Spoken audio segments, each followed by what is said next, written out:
오늘 본문에서 사도 바울은 골로새 교회 신자들에게 그리스도인들이 믿음 안에서 바로 자라며 교회가 하나됨을 유지하기 위하여 주의해야 할 것이 무엇인지를 가르치고 있습니다.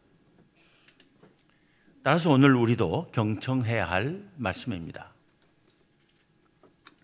먼저 본문 8절을 봅니다. 누가 철학과 헛된 속임수로 너희를 사로잡을까 주의하라. 이것은 사람의 전통과 세상의 초등 학문을 따르며 그리스도를 따름이 아니니라. 여기서 철학이라는 말은 이방인 교회 안에 거짓 교사들이 자기들의 가르침을 일컬어 철학 또는 지혜의 교훈이라 하는 것을 가리킨 것입니다. 그들의 가르침은 사람의 전통과 세상의 초등 학문에 기초한 것입니다. 그들은 자연을 형성하고 있는 힘들의 배후에는 악한 천사들의 권능이 작동하고 있다고 보았으며 그것을 극복하기 위해서는 유대교적 전통과 이방적 전통에서 생긴 종교적 규정들을 준수해야 한다고 주장했습니다. 그것을 반박하며 사도 바울은 그리스도인들의 삶과 지식의 토대는 오직 그리스도라고 가르치는 것입니다. 사도 바울은 이어서 왜 오직 그리스도를 따라야 하는지 그 이유를 제시합니다. 본문 9절과 10절입니다. 그 안에는 신성의 모든 충만이 육체로 거하시고 너희도 그 안에서 충만하여졌으니 그는 모든 통치자와 권세의 머리시라. 예수 그리스도는 우리와 똑같은 육체를 가진 사람이셨지만 그 안에는 하나님의 본성이 충만했기 때문이라는 것입니다. 하나님의 모든 것이 그에게 있었기 때문이라는 것입니다. 곧 그는 완전한 사람이며 동시에 완전한 하나님이셨기 때문이라는 것입니다. 그러기에 그리스도만 따라야 한다는 것입니다. 10절에 그는 모든 통치자와 권세의 머리시라 하는 말은 그리스도는 완전한 하나님이셨기 때문에 이 세상을 지배하는 그 어떤 통치자나 권세도 다 그 아래에 있는 것이라는 뜻입니다.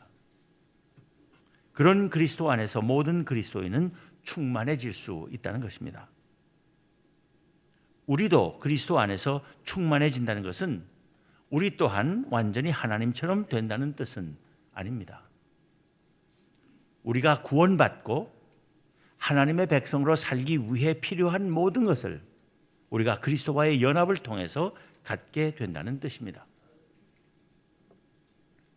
우리가 예수 그리스도를 알 때 하나님을 알기 위하여 또 삶의 참된 의미를 알기 위하여 다른 종교나 무슨 의식이나 비성경적인 철학을 필요로 하지 않습니다. 철학이 무엇입니까? 진리를 추구하는 것입니다. 가치 있는 삶의 길을 찾으려 하는 것입니다. 우리의 삶을 진정 의미 있는 삶으로 살고 생명력 넘치는 삶이 되게 하려는 것입니다. 그런데 예수님께서 뭐라고 말씀하셨습니까? 요한복음 14장 6절부터 11절의 말씀을 들으시기 바랍니다. 예수께서 이르시되 내가 곧 길이요 진리요 생명이니 나로 말미암지 않고는 아버지께로 올 자가 없느니라. 너희가 나를 알았더라면 내 아버지도 알았으리로다. 이제부터는 너희가 그를 알았고 또 보았느니라. 빌립이 이르되 주여 아버지를 우리에게 보여주옵소서. 그리하면 족하겠나이다. 예수께서 이르시되 빌립아 내가 이렇게 오래 너희와 함께 있으되 네가 나를 알지 못하느냐? 나를 본 자는 아버지를 보았거늘 어찌하여 아버지를 보이라 하느냐? 내가 아버지 안에 거하고 아버지는 내 안에 계신 것을 내가 믿지 아니하느냐? 내가 너희에게 이르는 말은 스스로 하는 것이 아니라 아버지께서 내 안에 계셔서 그의 일을 하시는 것이라. 내가 아버지 안에 거하고 아버지께서 내 안에 계심을 믿으라. 하나님을 알기 위하여, 진리를 깨닫기 위하여, 삶의 참된 의미를 알기 위하여 참된 생명의 길을 찾기 위하여 우리가 만나야 할 이는 예수 그리스도시라는 것입니다. 공자 맹자를 만나야 하는 거 아닙니다. 플라톤이나 아리스토텔레스나 칸트를 만나는 것 아닙니다. 예수 그리스도를 만나야 그 모든 것을 알 수 있다는 것입니다. 왜냐하면 그는 하나님과 하나이신 그의 아들이시고 길이요 진리요 생명 그 자체이시기 때문입니다. 신성이 충만하신 그리스도께서 우리를 충만하게 하신다고 말한 사도 바울은 이어서 그리스도께서 우리에게서 일으키시는 놀라운 일들을 보다 구체적으로 언급합니다. 첫째는 할례입니다. 할례는 하나님께서 당신의 백성에게 주신 하나님의 백성으로서의 표지입니다. 그래서 유대인들에게는 할례가 절대적으로 중요한 것이었습니다. 그런데 유대인뿐 아니라 이방인들도 예수 그리스도 안에서 하나님의 백성이 되게 하시려는 하나님의 뜻에 따라 육체에 행하는 옛 할례는 더 이상 하나님의 백성의 표지로서 그 효력을 가질 수 없게 되었습니다. 이제는 육체의 표시를 하는 할례가 아니라 아예 육체를 벗는 할례가 주어졌습니다. 즉 육에 속했던 자에서 그리스도에게 속한 자로 바뀌는 것입니다. 사도 바울은 그것을 그리스도의 할례라고 불렀습니다. 본문 11절을 봅니다. 또 그 안에서 너희가 손으로 하지 아니한 할례를 받았으니 곧 육의 몸을 벗는 것이요 그리스도의 할례니라. 그리스도께서 우리에게서 일으키시는 놀라운 일 가운데 둘째는 죽었다가 다시 살아나는 것입니다. 유대인의 할례 대신 모든 그리스도인에게 주어지는 새로운 하나님의 백성으로서의 표지는 세례입니다. 세례가 무엇입니까? 원래 세례는 물속에 완전히 들어갔다 나오는 의식입니다. 물속에 완전히 들어가는 것은 죽는 것을 의미합니다. 그리고 물속에서 다시 나오는 것은 새 사람으로 살아나는 것을 뜻합니다. 옛 사람이 죽고 새 사람이 되는 것입니다. 그리스도와 함께 육에 대하여 세상에 대하여 죽고 그 안에서 영원한 하나님 나라 백성으로 되살아나는 것입니다. 그 놀라운 일은 우리의 죄를 대속하시기 위하여 십자가에 달려 죽으신 예수 그리스도를 사흘 만에 죽은 자들 가운데서 살려 일으키신 하나님의 구원의 역사를 믿는 이들에게 주어지는 것입니다. 그 믿음을 고백하며 세례를 받는 것이 하나님의 백성의 표지가 되는 것입니다. 사도 바울의 말을 들어봅니다. 본문 12절입니다. 너희가 세례로 그리스도와 함께 장사되고 또 죽은 자들 가운데서 그를 일으키신 하나님의 역사를 믿음으로 말미암아 그 안에서 함께 일으키심을 받았느니라. 세례가 곧 앞서 말한 그리스도의 할례임을 알 수 있습니다. 그리스도께서 우리에게서 일으키시는 놀라운 일 가운데 셋째는 모든 죄의 용서와 완전 사면입니다. 세례는 물속에 완전히 들어갔다 나오는 행위와 함께 행해지는 의식인데 물속에 완전히 들어가는 행위에는 죄를 씻는다는 의미도 들어 있습니다.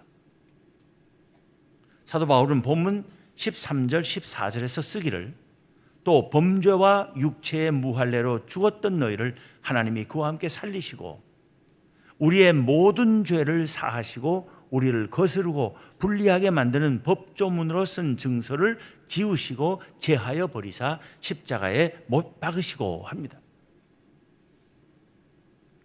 하나님 앞에 죄인이고 육체의 할례를 받지 않아 육신으로는 살아있어도 영적으로는 죽은 자들이고 또 영원한 죽음의 형벌에 처해질 수밖에 없었던 우리들인데 하나님께서 그리스도와 함께 살리실 때는 우리의 죄도 용서하신다는 것입니다. 우리의 죄를 단순히 용서하시는 것이 아니라 완전히 사면하시는 것입니다. 그러기 위하여 법조문으로 우리를 죄인이라 선고하는 판결문을 지워버리시고 그 문서를 아예 없애버리신다는 것입니다. 중한 죄를 범하면 호적에 빨간 줄이 간다. 그런데 그 빨간 줄을 지워버릴 뿐만 아니라 아예 호적을 불태워버리는 것과 마찬가지입니다. 달리 말하면 우리의 노예 문서를 불태워버리신 것입니다. 우리의 모든 죄를 용서하시고 기억조차 하지 않으시겠다는 것입니다. 예수 그리스도의 십자가의 죽음으로 그렇게 하셨다는 것입니다. 그리스도께서 우리에게서 일으키시는 놀라운 일 가운데 넷째는 승리와 평안입니다. 이 세상을 다스리는 권력들과 그들 배후에서 그들을 지배하는 악한 세력을 무력화하시고 구경거리로 만드시는 그리스도의 승리를 우리가 함께 누리는 것입니다. 그리스도가 아니었다면 우리는 이 세상에서 죄의 노예이고 흑암의 권세에 사로잡혀 있었으며 악마의 노리게 받게 되지 못했을 것인데 예수 그리스도께서 그의 십자가로 우리를 그 모든 것에서 해방시키신 것입니다. 사도 바울은 앞서 1장 13절 14절에서 쓰기를 그가 우리를 흑암의 권세에서 건져내사 그의 사랑의 아들의 나라로 옮기셨으니 그 아들 안에서 우리가 속량 곧 죄사함을 얻었도다 했습니다. 사도 바울은 오늘 본문 15절에서도 말합니다. 통치자들과 권세들을 무력화하여 드러내어 구경거리로 삼으시고 십자가로 그들을 이기셨느니라. 여기서 말하는 통치자들이나 권세들은 이 세상의 권력 가진 자들을 가리킬 수도 있고 그들의 배후에 있는 악마를 가리킬 수도 있으며 죄의 힘을 가리킬 수도 있고 사람들에 의해 잘못 경배의 대상이 되는 천사들을 가리킬 수도 있습니다. 아무튼 지상적 권력이든 영적 세계의 권세이든 예수 그리스도께서는 당신의 십자가로 다 이기시고 무력화하셨다는 것입니다. 무력화한다는 것은 무장 해제를 시키는 것입니다. 우리를 굴복시킬 수 있는 모든 힘과 무기를 그것들에게서 다 빼앗아 버리셨다는 것입니다. 전쟁에서 승자는 패자를 무장 해제시키는 것부터 합니다. 옛날에는 적국의 패잔병 포로들을 무장 해제시킬 뿐만 아니라 개선 행진 때 쇠사슬에 매어 끌고 가며 시민들에게 구경거리로 보여주기도 했습니다. 어떤 때는 포로들을 완전히 발가벗겨서 끌고 가기도 합니다. 구경하는 시민들에게는 조롱거리가 되는 것입니다. 예수 그리스도께서는 십자가의 승리로 그리스도인에게 대적이 되는 통치자들과 권세들을 모두 그런 구경거리로 삼으셨다는 것입니다. 따라서 그런 통치자들과 권세들을 두려워할 필요가 없다는 것입니다. 예수님께서는 잡히셔서 십자가에 달리실 일을 앞두시고 제자들에게 이미 말씀하시기를 너희로 내 안에서 평안을 누리게 하려 함이라. 세상에서는 너희가 환난을 당하나 담대하라. 내가 세상을 이기었노라 하셨습니다. 그 말씀대로 그리스도께서는 십자가의 죽음과 부활로 이 세상을 이기시고 우리로 하여금 그 안에서 평안을 누리며 이 세상을 담대하게 살 수 있게 하신 것입니다. 마귀의 역사와 죄악 가운데서 패배자의 삶밖에 살 수 없었던 우리가 그리스도 안에서 승리자의 삶을 살 수 있게 하신 것입니다. 이토록 예수 그리스도 안에서 베푸시는 하나님의 은혜가 우리에게 충만한 것입니다. 모든 그리스도인은 믿음 안에서 그리스도의 지체라고 했습니다. 달리 말하면 모든 그리스도인의 머리는 그리스도시라는 것입니다. 그러므로 그리스도를 머리로 하는 지체들인 우리는 오직 그리스도만을 따라야 하는 것입니다.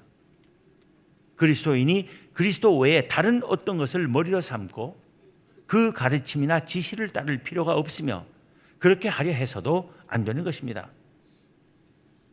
오직 그리스도 외에는 다른 것을 따르려 하지 않는다고 비난을 받을 이유도 없던 것입니다.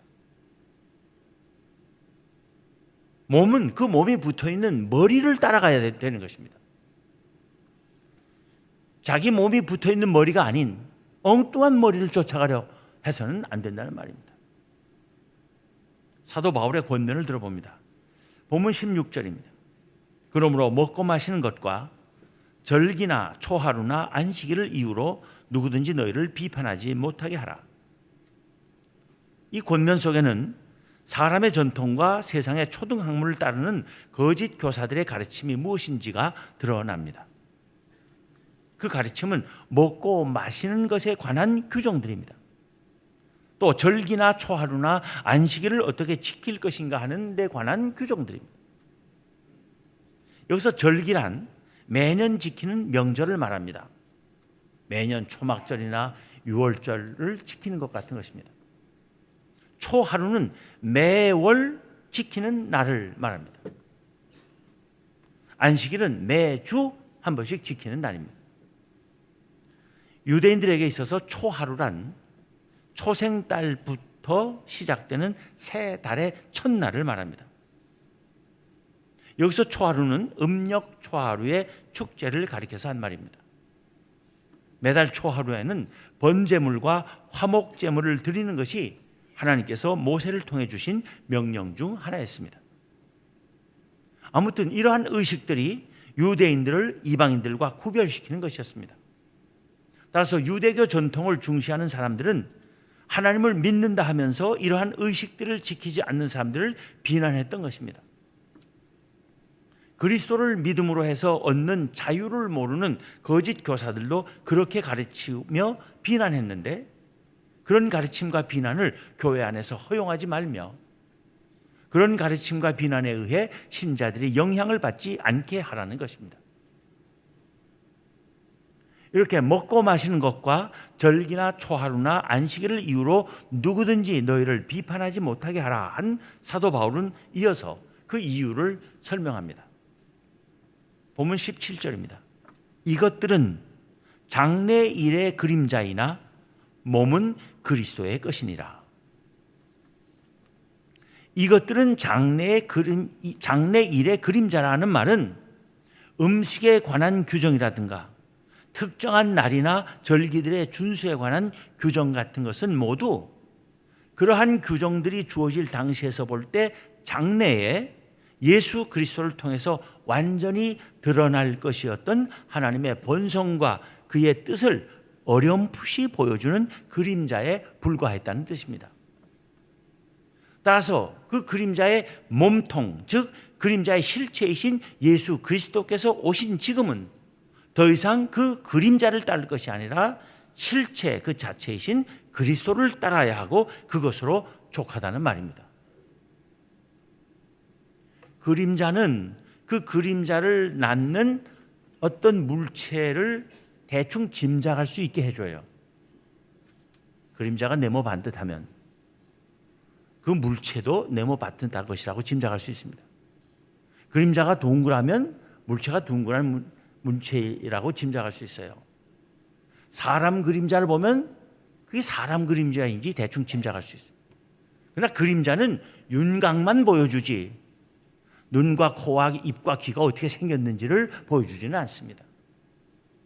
실체를 봐야 우리가 바로 똑똑히 분명하게 완전히 알 수 있는 것입니다.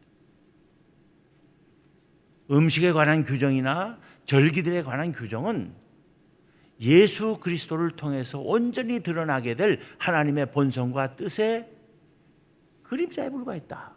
어렴풋이 알게는 그림자에 불과했는데 이제는 예수 그리스도께서 오셨기 때문에 다른 그림자를 더 이상 따를 필요 없이 그리스도만 따르면 되게 되었다는 것입니다. 사도 바울의 권면은 계속됩니다. 본문 18절 19절을 봅니다. 아무도 꾸며낸 겸손과 천사 숭배를 이유로 너희를 정죄하지 못하게 하라. 그가 그 본 것에 의지하여 그 육신의 생각을 따라 헛되이 과장하고 머리를 붙들지 아니하는지라. 온 몸이 머리로 말미암아 마디와 힘줄로 공급함을 받고 연합하여 하나님이 자라게 하심으로 자라느니라. 18절에 꾸며낸 겸손이란 거짓 겸손을 말합니다. 거짓 교사들 가운데는 남에게 자기를 예외적으로 경건하게 보이기 위한 금욕적 행위로서 자신의 겸손을 표현하는 자들이 있었습니다. 예를 들면 금식을 통해서입니다. 다른 사람들은 다 먹지만 나는 겸손해서 먹지 않는다. 금식을 자주 한다. 자기도 그럴 뿐 아니라 남에게도 금식을 요구했습니다. 그리고 함께 금식하지 않으면 비난을 했습니다. 정죄를 했습니다. 사도 바울은 16절에서 먹고 마시는 것에 관한 거짓 교사들의 가르침을 언급했습니다. 또 그는 18절 중간에서 환상을 보는 것에 관한 그들의 주장을 언급하고 있습니다. 18절 중간에서 본 것이라는 말은 그들이 거짓 교사들이 위에 있는 세계에 대한 환상을 보았다고 말하는 것입니다. 그들은 그런 환상을 더 잘 보기 위한 금욕의 한 방법으로 금식을 권하고 있었습니다. 사람이 잘 먹고 배가 튼튼하면은 환상을 잘 못 본다는 거예요. 배가 고파야 환상을 보기 쉬우니까 금식을 해라 하고 권면했고, 그것을 하지 않는 사람들을 정죄하곤 했다는 것입니다. 그런 금식이 바로 꾸며낸 겸손이라는 것입니다. 그런 자들을 교회 안에서 용납하지 말라고 사도 바울은 권면하는 것입니다. 거짓 교사들은 또 주장하기를 하나님은 아주 멀리 떨어져 계신 분이기 때문에 사람이 곧바로 하나님께로 나아갈 수 없다는 것입니다. 하나님께로 가기 위해서는 여러 단계의 천사들을 거쳐야만 하나님께 이룰 수 있다고 하는 것입니다. 그래서 그 천사들을 거쳐서 하나님께 이르기 위해서는 천사들도 숭배해야 한다는 것입니다. 그래서 천사들을 숭배하라고 가르쳤던 것입니다. 그리고 천사를 숭배하지 않으면 비난하고 정죄했다는 것입니다. 천사들을 숭배해야 한다는 가르침은 성경 말씀에 완전히 거스르는 것입니다. 천사들은 하나님의 종일 뿐이며 경배의 대상이 결코 될 수 없는 것입니다. 그리고 하나님께 도달하기 위해서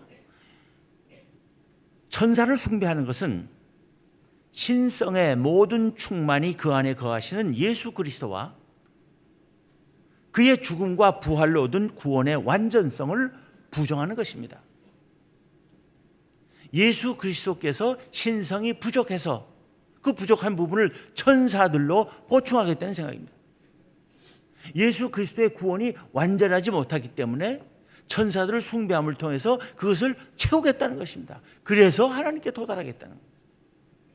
너무나 잘못된 생각입니다. 예수님께서 뭐라고 말씀하셨습니까?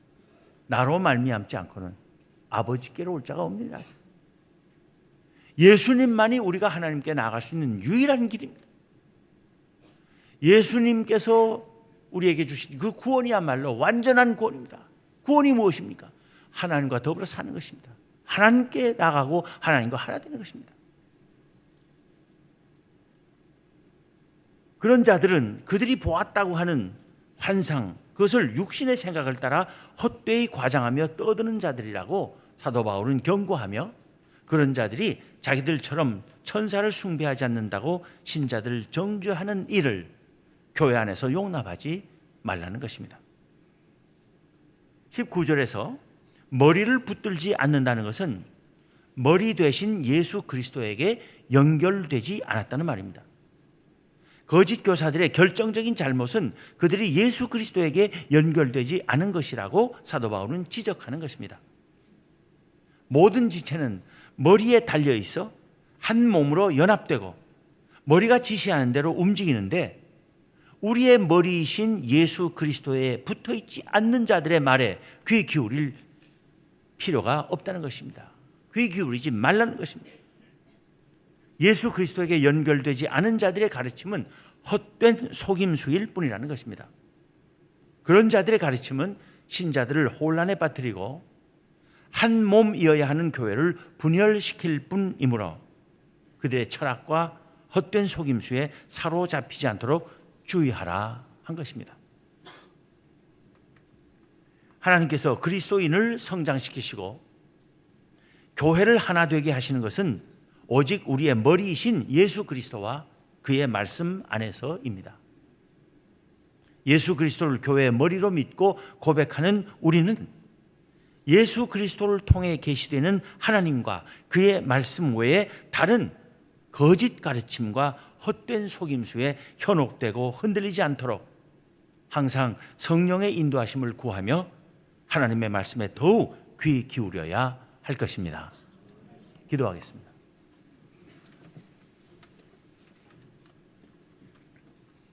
하나님 감사합니다. 그저 이 세상에 속하여 이 세상에서 미물처럼 살다가